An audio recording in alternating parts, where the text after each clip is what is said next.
Gyventojų surašymo duomenimis 2011 metais mūsų šalyje gyveno daugiau nei 3000, o 2021 daugiau nei 2200 žydų tautybės atstovų.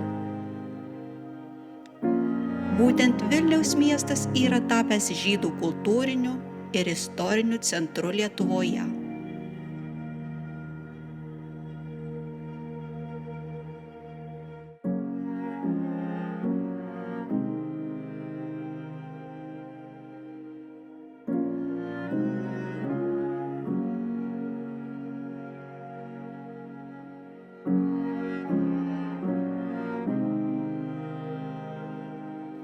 Manoma, kad Lietuvoje pirmieji žydai apsigyveno XII amžiuje, ieškodami prieglobsčio per kryžiaus karus.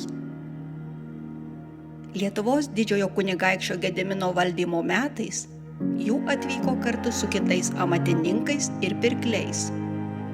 Pirmas žydus Lietuvos didžiojoje kunigaikštystėje minintis istorinis šaltinis Vytauto didžiojo 1388 metų privilegija Trakų žydams.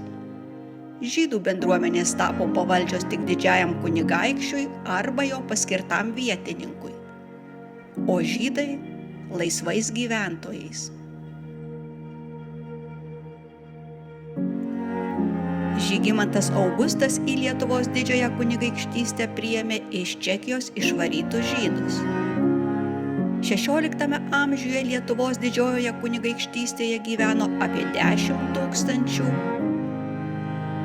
XVII amžiuje apie 32 000, o XVIII apie 157 000 žydų tautybės atstovų. Didieji kunigaikščiai ir didikai rėmė turtinguosius žydus, nes šie krašte plėtojo prekybą.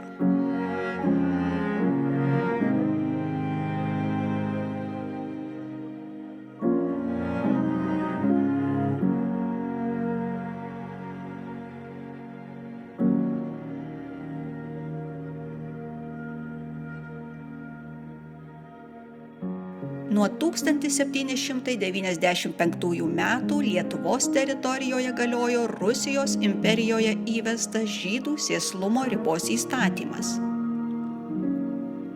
Jis žydams leido gyventi Lietuvoje, verstis amatais ir prekyba, bet varžė jų kėlimąsi iš buvusios Lietuvos didžiosios kunigaikštystės teritorijos. Vilnius buvo svarbiausias rytų Europoje žydų kultūros židinys.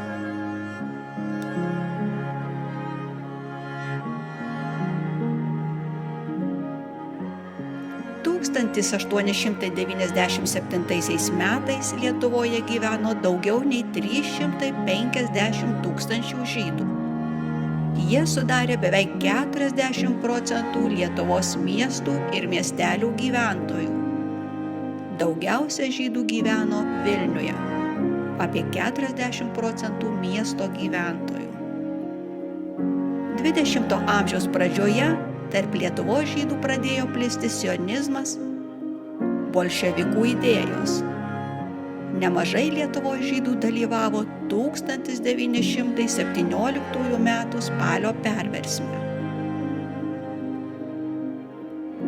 1991 metais Vilniuje buvo įkurta Lietuvos žydus vienijanti organizacija – Lietuvos žydų litvakų bendruomenė.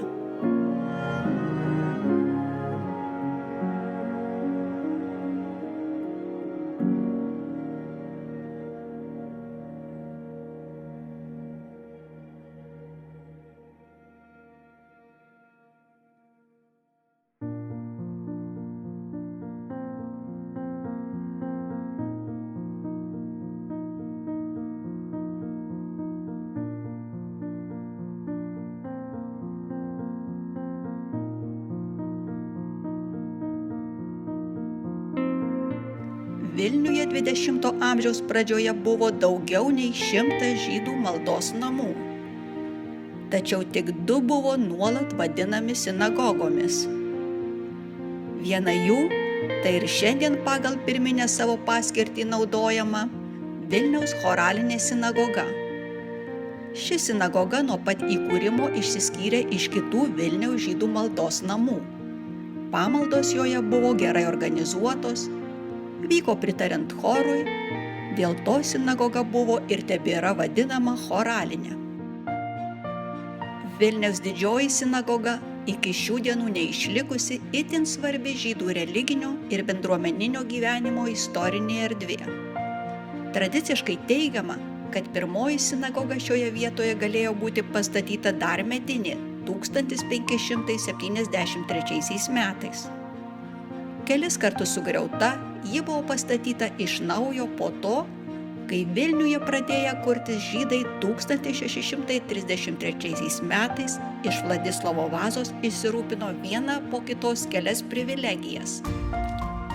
Pirmąja buvo suformuotas iš kelių gatvių sudarytas Vilniaus žydų kvartalas.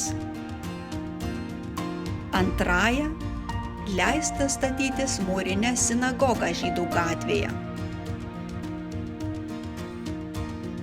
Renesansinio stiliaus mūrinė sinagoga buvo pastatyta 17 amžiaus 4 dešimtmetyje.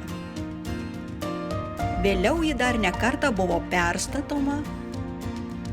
Antrojo pasaulinio karo metais ji buvo apgriauta ir nepaisant holokaustą išgyvenusių žydų pastangų išsaugoti sinagogą, Sovietų valdžios iniciatyva 1953 metais nugriauta.